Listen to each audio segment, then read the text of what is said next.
السلام علیکم۔ میں سب سے پہلے آپ سے ایک بات کرنا چاہوں گا کہ میں عمران خان کا سخت مخالف ہوں، اور اس کے دیے گئے بیانات کی بھی میں مذمت کرتا ہوں کہ پاکستان 3 ٹکڑے ہو جائے گا اور فوج ختم ہو جائے گی، یہ ہو جائے گا، وہ ہو جائے گا۔ لیکن آج میں ایک اور بات کرنا چاہتا ہوں آپ سے۔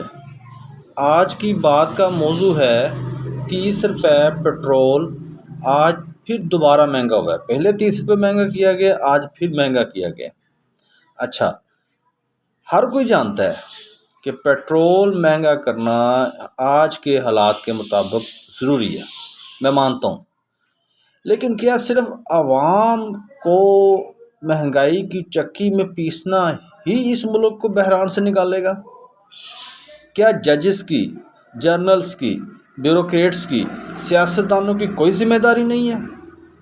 وہ اسی طرح عیاشیوں کے مزے لیں جس طرح پہلے لے رہے تھے۔ او بھائی شہباز شریف صاحب، میں آپ سے یہ التماس کرتا ہوں، کوئی شرم کرو، کوئی حیا کرو۔ اگر بوجھ ڈالنا ہے نا تو اپنے سے شروع کرو اور نیچے عوام تک ڈالو۔ ہم برداشت کریں گے، لیکن اگر صرف غریب عوام پر بوجھ ڈالنا ہے تو سب سے پہلے لعنت میری طرف سے ہوگی اس گورنمنٹ کے لیے۔ اللہ حافظ۔